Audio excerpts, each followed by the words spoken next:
Okay. Just How do it. about right there? That's too high, up there. Up here is too high? That's too high. Maybe just right around at your waist. Yeah, that's great, right there. Sort of between the necklace and the belt. You know, when it hits hard objects, it Yeah, starts well, scraping. That should work. that's gonna work? That's good. Okay. Looks very nice. So, well, you know, this is as much a history of the area and the people who live in it than anything about power plant. So maybe we could just start by talking about how long you've lived here and your connection to Middletown. And Okay. Well, I grew up in Middletown. My father was a general practitioner there. That's different from being a family doctor because they were allowed to do minor operations and deliver babies and set bones. And he was always suturing somebody. And so it was kind of exciting to live in that kind of a household. And he made office calls or house calls and had office hours twice a day. I really don't know how the doctors did it. They all did that. And I had family all around me, both sides, mother's side and father's side, with uncles and aunts and cousins and all of that kind of thing. So I grew up feeling a very close relationship to the town and its people. It was a small town. And married a soldier after the war. And we traveled around and retired here. Dave's family was sort of scattered, and this was more of a home to him than his home. So we came here and bought this old farm. And we've lived here for, for about 33 years. So that's about it. And I started to work for the school district and I did know a lot of the country people that lived here. It was very rural. And at the time that I started, we had federal funding because it was considered a deprived area. And we lost that after a few years because it no longer was. And it's just gradually become less deprived. And now it's getting large houses and all fancy. But I started teaching school after a year because we had college-age children and babies and a retired income.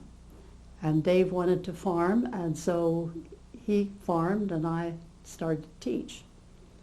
And that's when I met your father. So you started teaching in, was it 60? In about, no. yes, in 65. Mm-hmm. And because of your... 64, really. I had a year in Middletown, then came out here. Because you were sort of from the area, did you end up knowing a lot of the students and the people in the school? Yes, yeah, I did. That would no longer be true. I don't even know the people up and down the road anymore. But at that time, I know some of them, but there's been a lot of moving in and out.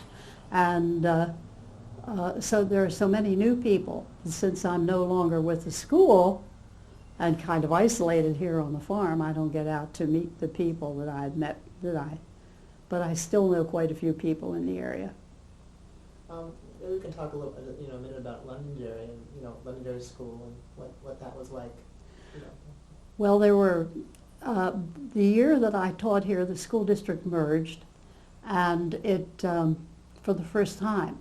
Before that, there were some one-room schoolhouses throughout the Londonderry Township, and one school, an elementary school, was built, and the teachers from the one-room schools then went there. But the person who was in charge of the Londonderry school was sort of like an acting superintendent. That was the place. And Humbolstown had a school the same way, and the Hanovers and the townships were also the same. So the year I started teaching, the district merged for the first time, and all of these townships became one, and with the administration building in Hummelstown. And your father came from Delaware. Maybe I shouldn't call him your father, my principal. You should stop, the wind chimes are, is there, where are they coming from? Is it- They're coming from out there, From out here? on the Okay, other I'll porch. just close the door, yeah, great.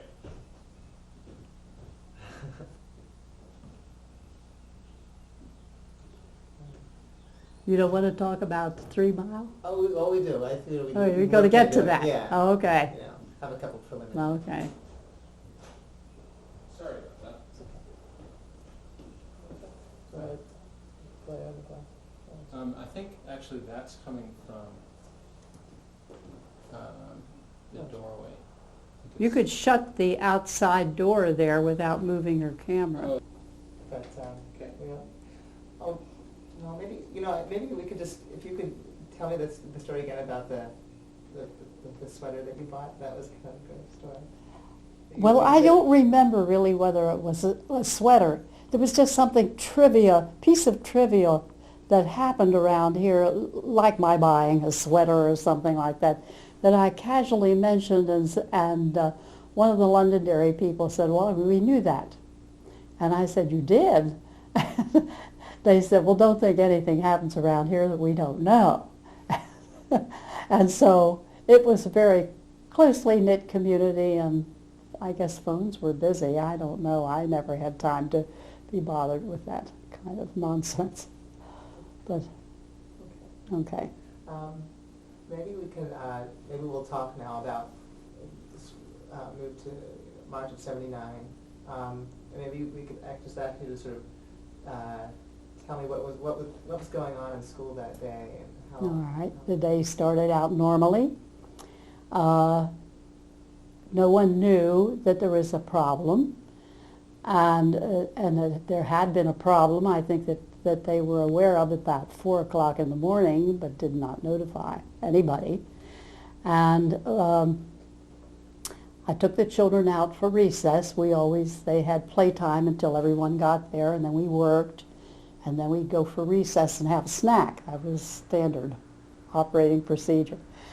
So we came in from recess, and they were washing their hands for snack, and the secretary or assistant secretary came around with a note looking very, very sad. And I knew something was very much wrong, and it said, there's been an accident at the island. Close all your windows and pull down the blinds.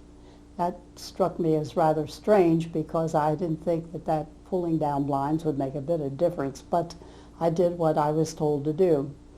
And apparently that word had gone around. That came in from the outside, those instructions. And so we completed our morning after that, which went till 11:30, so there wasn't a whole lot of time left. And I took the children down the hallway to the lobby where they met their parents. The parents had to pick them up and the afternoon parents would bring them to school. It was not bus transportation, both back and forth. So when we went down, parents were looking very worried. They grabbed their children and left, most of them, and there were other people running into the school looking frantic. And your father had an immediate, or Mr. Poppy, the principal, had an immediate teachers' meeting in the lobby where we discussed what he had planned to do. And I must give him a great deal of credit at that time because apparently he set up tables in the lobby so that parents could not go running through the halls to get their children because it was very panicky. No one understood nuclear power, and they all thought they were going to drop dead immediately with radiation and all that kind of thing, and they went to get their children out. So he had the special teachers, music and art, and the nurse, and all of those, the librarians, do the running. And they would get the child's name and go get them and bring them to the parents. And that worked quite well.